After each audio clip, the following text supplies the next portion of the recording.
ఒక రోజు మన జీవితంలోకి వస్తుందంటే దాన్ని బట్టి మనం ఏం చేయాలి? దేవునికి ఉదయాన్నే లేవగానే ముందు స్తుతి ప్రార్థన చేయాలి. ఒక రోజును మనం చూస్తున్నాం, ఒక రోజులోకి మనం ప్రవేశించాం. ఒక గడియను, ఒక రోజును, ఒక సంవత్సరాన్ని, ఒక నెలను మనం గడుపుతా ఉంటే ఆ రోజు మొట్టమొదటిగా మనం ఏం చేయాలంటే ముందు లేవగానే ప్రభువుకి ఉదయాన్నే హృదయపూర్వకంగా స్తుతులు, కృతజ్ఞతాస్తుతులు ఆరోపించాలి. అది దేవుని చిత్తం. మీరు అలాగ చేయటం. కొంతమంది ప్రార్థన చేస్తా ఉంటారు, ఆ ప్రార్థనలో స్తుతి ఉండదు. ప్రార్థనగానే 4 ముక్కలు ప్రార్థన చేసి ముగించేస్తారు. అట్లా కాదు.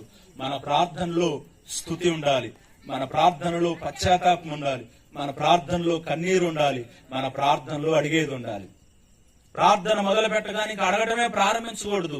మన ప్రార్థనలు ఎక్కువ స్తుతితో అడగాలి. ప్రభువా, మీరు ఇవ్వబోతున్నందుకు వందనాలు, ఇచ్చినందుకు వందనాలు, ఇవ్వబోతున్నందుకు వందనాలు. మీరు ఇచ్చారు, ఎందుకంటే దేవుని వాక్యం కూడా సెలవిస్తుంది కదా, మీరు ప్రార్థన చేసినవి అవి పొందుకున్నారని నమ్మి స్తుతించమని దేవుని వాక్యం సెలవిస్తుంది. కాబట్టి ప్రభువా, మీరు ఇది ఇచ్చినందుకు వందనాలు, ఇది చేసినందుకు వందనాలు. అది మనం చూడకపోయినా విశ్వాసపు నేత్రాలతో మనం ఏం చేయాలంటే దేవునికి స్తోత్రాలు చెప్పాలి.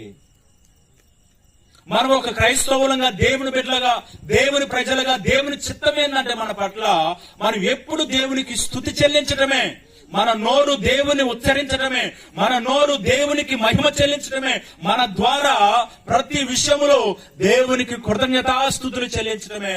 అది మీ విషయమే, మన విషయమే, మనందరి విషయమే. అది దేవుని చిత్తమై ఉంది.